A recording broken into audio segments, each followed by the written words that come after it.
Hello, welcome to 5 Minute Lore. Today we'll be discussing the intelligent greenskins of Warhammer Fantasy. The orcs and goblins of Warhammer aren't really known for their intelligence, but these lucky ones have managed to really embody the cunning part of being brutally cunning. Or was it cunningly brutal? Probably best not to get hung up on the details of that one. We'll be discussing one of my favorite characters in all of Warhammer first, the devious, tricksy Skarsnik, warlord of Carrick 8 Peaks. Visually speaking, Skarsnik doesn't look very special. He's just a slightly taller night goblin with a really cool hat and a big squig. Despite not being physically threatening though, Skarsnik makes up for it by being incredibly intelligent and devious. He's so smart, he learned to speak Reichspiel and Kozilot, the languages of the Empire and the Dwarves. Not only that, but he's constantly manipulating other tribes into helping his own and making traps for the other claimants of Carrick 8 Peaks. He's even subjugated orc tribes and has them working for him. Skarsnik is one of the 3 claimants of Carrick 8 Peaks, the other 2 claimants being fierce rivals to him. Billigar Ironhammer, who's known as the Beggar King because ever since he lost his home to Skarsnik, he's been broke, and the Skaven of Clan Moore's Queek Headtaker. Skarsnik has had to contend with both and was doing a great job until the times that shall not be named came up. Skarsnik's squig Gobla is very loyal to Skarsnik and he genuinely cares about it, showing an emotional maturity most greenskins lack in him. Skarsnik even kidnapped an imperial playwright to write him a biography. Skarsnik wasn't always a great warlord. He had very humble origins. Skarsnik belonged to a tribe known as the Backstairs Boys. Yeah, interesting name, I know. Skarsnik was small even for a goblin and was known simply as Runt. He would be forced to collect mushrooms for the tribe, but due to his good leadership and skills, Runt would be renamed Runtgit and allowed out of the mushroom pits. During this time period, Runtgit would save a small squig from being devoured by another goblin. This squig would later become the large Gobla. Runtgit would continue to rise through the ranks of his tribe. He made a deal with the Stormvermin of Clan Moors. He'd give them information about greenskins who opposed him. Because of this partnership between Skarsnik and the Stormvermin, the Backstairs Boys were doing well, until the other greenskins found out about it, that is. The other greenskins were mad that Runtgit had made a deal with the Stormvermin, so, naturally, they decided to kill him. Runtgit was about to be executed when dwarves attacked his tribe. Runtgit barely escaped through an underground river and was washed up near 8 Peaks. He would be caught by some wolf riders and kept prisoner. As a prisoner, he would learn Reichspiel and Kozilot. This caught the Wolf Rider's boss' attention. He'd free Runtgit and allow him to join him. Once again, Skarsnik rose through the ranks until he became the new boss. He'd then take back over Carrick 8 Peaks, reunite with Gobla, and get his current name, Skarsnik! During the horrible end times, Skarsnik would be chosen as the embodiment of Mork, which is awesome. Watch his squig die and get depressed, not awesome. And then be forgotten by the writers, again, not awesome. Poor Skarsnik just could not catch a break. Grumlok and Gazbag from Warhammer Age of Reckoning are a bit of a unique case because they cheated a little bit.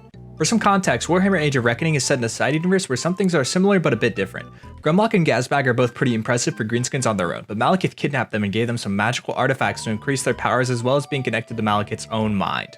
Before Malekith came, Grumlok was a warlord of middling success. He could conquer his enemies, but he always wanted to focus on one at a time, slowing his progress and missing out on the bigger picture at times. Gazbag and him were actually friends, a rarity in greenskin society. Gazbag and him would also be captured by some dark elves for a scheme by Malekith. Malekith would then empower them, like I said earlier, and ally with them to send them back to the Badlands so they can start alright, improper, wah! They united the Badlands and began their assaults on the dwarves, taking Carrick 8 Peaks and marching upon Karaz-a-Karak. If Malekith saw potential in them, that's gotta mean something, and having the wisdom of the Witch King of Nagaron is pretty darn impressive. The final smart greenskin we'll be discussing is a pretty popular one and rightfully so. I'm of course talking about the Squatter King of Blackcrag himself, Gorfang Rotgut. Gorfang Rotgut is probably the smartest orc in Warhammer Fantasy who has no cheats as far as I'm aware. He's no genius, but I'd put him on par with an intelligent Empire general. Unlike most greenskins, Gorfang utilizes some strategy in battles, and instead of just killing caravans going through his lands, he extorts money from them and lets them pass through. Gorfang is all around intimidating. He's massive and almost the size of a troll. He's beaten black orcs in battle and has lived for at least 50 years. He's a menace to dwarf kind everywhere. On a side note, Gorfang has interacted with the pygmies of Warhammer, which is pretty interesting. The less said about the pygmies, the better.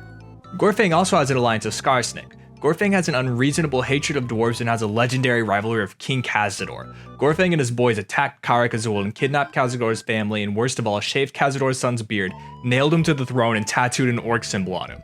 As you can imagine, Khazad-dûr hates his guts, like really, really hates him.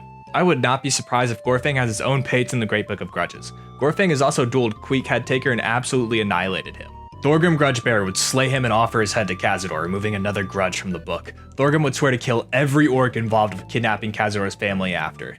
Man, I know this is a greenskin video, but can we take a second to appreciate how awesome Thorgrim is? Finally, during the horrible end times, the writers had forgot Rotgut had died and had him killed again. I know some of you are probably yelling at your screen right now that I forgot one of the most infamous and obvious choices here, Azhag the Slaughterer. Do not fret, I did not forget him.